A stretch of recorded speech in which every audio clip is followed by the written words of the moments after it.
ఇగో ప్రజాప్రతినిధులు అంటే ఎట్లుండాలి? కాదు ఎట్లుండాలి చెప్పుర్రి? ప్రజల కోసం ప్రజల చేత ఎన్నుకున్నోళ్ళు ప్రజల కోరిక మేరకే పని చేయాలి. వాళ్ళ కోసం పని చేయకుండా వాళ్ళకి ఇబ్బంది కలిగించే పని అన్న అస్సలు చేయద్దు కదా. అట్లెట్లుంటా మేము తీసుమరకండ్లా మమ్మల్ని ఎన్నుకున్నారు కదా, మాకు ఓట్లు వేసిర్రు కదా, ఇక మీ భరతం అన్నట్టే చేస్తారు కొందరు. అందరు అట్లా ఉండరు అనుకోర్రి. కానీ ప్రజల కోసం పోరాటం తక్కువ, ఇబ్బంది పెట్టే ఆరాటం ఎక్కువ అన్నట్టుంది కొందరు కథ. ఇగో ఇప్పుడు ఇది ఎందుకంటారా? అందుకో ఏల్టరన్న ఈజ్వలు పుష్ప సినిమా బగ్గా చూసినట్టుండు. ఒక్కటి తక్కువైంది అన్నట్టు మర్యాద తెలుసా అనబట్టి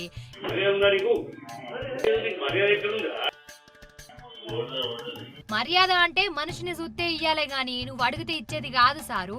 ఓ పెద్ద మనిషి జగిత్యాల జిల్లా రైతు బజార్లో చేసిన లొల్లిది. మళ్ళా ఈ పెద్ద మనిషి 22వ వార్డు కౌన్సిలర్ అరవ లక్ష్మీ పెన్మిటి ఏపీఎస్ రాజు.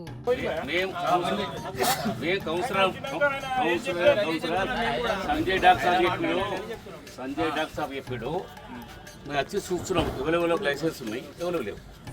లైసెన్స్ లేకపోతే అనవైలబుల్ కదా వాళ్ళు.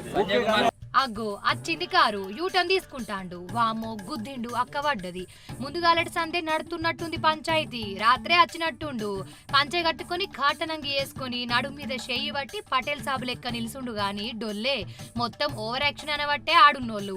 నేను కౌన్సిలర్ అని బయట పెట్టేందుకు చూసిండు. మరి ఆయనత పైసలేమన్నా గుంజుదామనుకుండో గాని పాపం ఉల్టాయింది కథ. మల్లత్త అని తాగిన మత్తులో మాట్లాడిండు గాని ఇడిసిపెడతారా వాళ్ళు?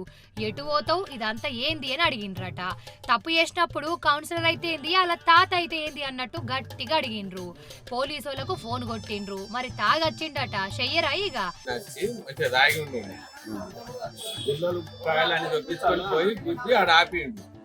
ఆపిన వాళ్ళు 2-3 దర్శనం వచ్చినాక నైట్ డ్యూటీ పోలీస్ అయినా వచ్చి అంతా సిఐకి ఫోన్ చేసి లక్ష్యాలు మాట్లాడి బండిని తీసుకెళ్ళి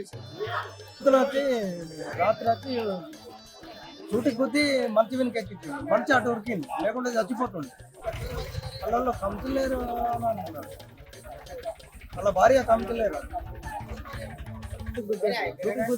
మళ్ళీ కట్ చేసి అమ్మాయి మీదకి ఎక్కింది వరకు వెళ్ళిపోయింది. ఆ అమ్మాయి పక్కకు జరిగేపటికే దక్కింది. అయినా నేను కౌన్సిలర్లు అని చెప్పి చిల్లర పంచాయతీలు ఏం దేశారు అని తిట్టబట్టే కొందరు. గుల్లలు కూరగాయలు అన్ని గుద్ది పిల్లను సుతం గుద్దిండట. పొద్దుగల కూరగాయల అంగడి కథ, పొద్దుకి స్కూటీ గుద్దుడు కథ అన్నట్టుంది. మార్కెట్లో కూరగాయలు అమ్మేటోళ్ళ తానికి పోయి సారు ప్రతాపం చూపించిండు. లైసెన్స్ దియ్యుండ్రి, నేను కౌన్సిలర్ను, ఎమ్మెల్యే సంజయ్ కుమార్ వంపిండు అని నోటికి ఏది అత్తే అదే మాట్లాడిండట. మందు దాగి చిన్నగా వ్యాపారాలు వేసుకున్నట్ల తానా లొల్లి చేసిండు.